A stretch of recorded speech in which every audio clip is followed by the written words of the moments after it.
This is kind of hard to understand, but sometimes you can try so hard at something. Sometimes you can be so prepared and still fail.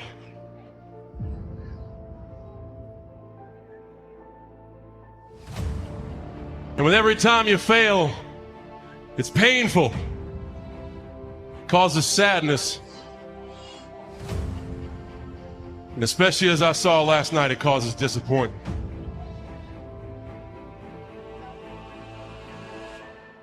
I've often said a man's character is not judged after he celebrates a victory, but by what he does when his back is against the wall. So no matter how great the setback, how severe the failure, you never give up. You never give up. You pick yourself up, you brush yourself off, you push forward, you move on, you adapt, you overcome. That is what I believe. Everybody here, everybody watching, I won't be stopped. I can't be stopped.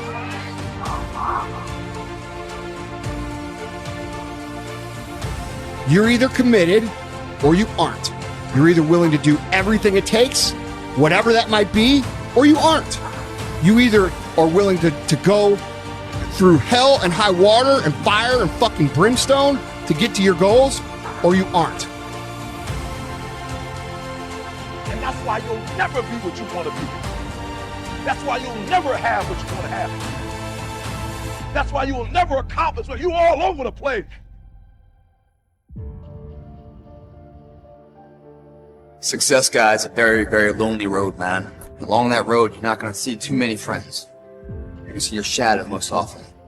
You got to trust in the heart of hearts. Inside what you're doing, what you believe in is a worthy cause, a winnable fight.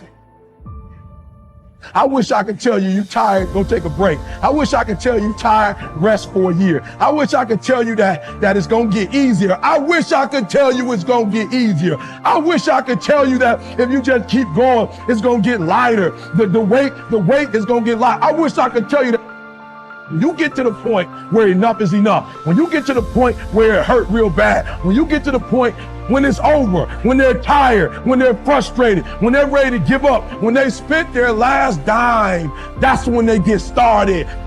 But what you cannot do is you cannot quit doing the process. You cannot give up because it ain't what you see. You cannot give up. Work on yourself. Work on your focus. You cannot stop. You gotta work. The problem with you is you see difficult as something negative. I want you to see difficult differently. Are you hearing me? I need you to push through that stuff. Push through it. You can't get through it. The more you go through, the more difficult it is, the more challenging it is. Listen to me, the harder it is. Are you hearing me? The more challenging it is. All you're doing, baby, is building muscles. In life, you're either going through a storm, in a storm, or you coming out. It's a part of life. There's no way around it. So just be careful not to allow the trials or the tribulations to consume you. I don't care if you're a billionaire. I don't care if you're a CEO of one of the most important companies. I don't care if you're an entertainer. Like, I don't care who you are. You can go to the moon. We all have problems. What I'm trying to tell you is this, though. Problems are a part of life. But guess what? They're not light. It's not going to be easy. There are moments when you're going to doubt yourself. There are rough times are going to come, but they have not come to stay. No matter how bad it is or how bad it gets, you've got to make it your personal business to make it happen. I've noticed something. Deep down inside of us, there lies a bright light. A light that feels so dim when we're surrounded by darkness. When all we feel is hopelessness and shame and stress, and this darkness seems to overpower any light that may be there. And it feels like there is no hope, there is no light at the end of the tunnel. feels like our lives are just over. It's through.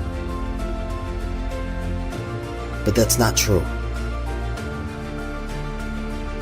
Because deep down inside, there is a beautiful light.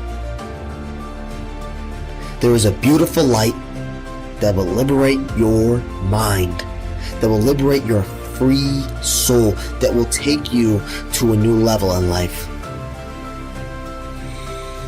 But by that light, surrounded by that light, is the darkness of your past, the shame, the regret, the guilt, the worry. Deep down inside, you have to dig deep down inside of yourself. And you're gonna have to look that darkness in its eyes. And not look away from the darkness, but rather look straight in the eyes and say, I no longer need you. I am no longer that darkness. And so that darkness will not thrive. It will not survive. That darkness will die. That darkness will go away.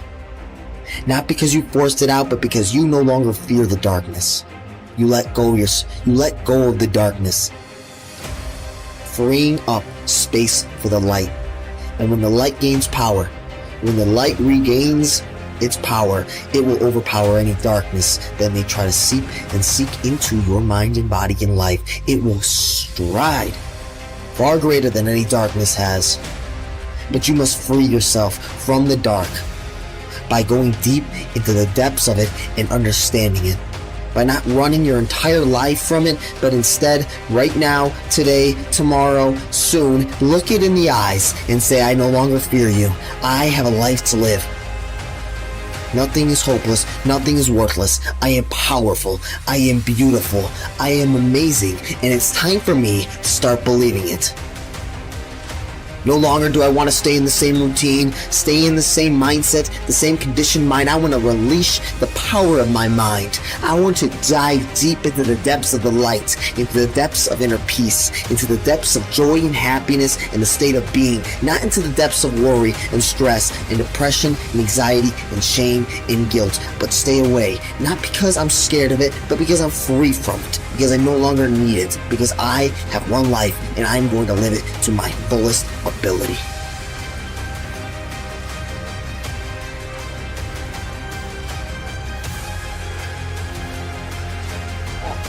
I just knew in my heart to just go all into this endeavor. And so I went, no questions asked. And it wasn't a picnic. The rise up is tough, but it's who you become in the process when you're chasing this unknown, when you eliminate fears. And so my offering is to really analyze what you love to do and to go chase it. Because making money should not be your focus, to do something that you don't really love to make money. What is that? That's all that is a transference of stress. You are taking on stress at this job that you don't like. This is stressful for you, so that you have less stress when it comes to finances. So is that eliminating the stress? No, you're transferring it from finances to eat at a little better place, to live in a little better apartment, to then develop more stress while you're at work. Does that make sense? The money will come when you're really good at something. I can guarantee it. When you really have an effect, because that will create a polarizing reaction in people, that they will be drawn to you. And you cannot be really good at something if you don't love what you're doing. That's the bottom line. Chase this uncertainty where your heart is telling you to go, because it knows that it will discover itself if you choose to go down this ambiguity, if you choose to go unfold this mystery, because you will discover what you're really made of if you choose to go down this abyss.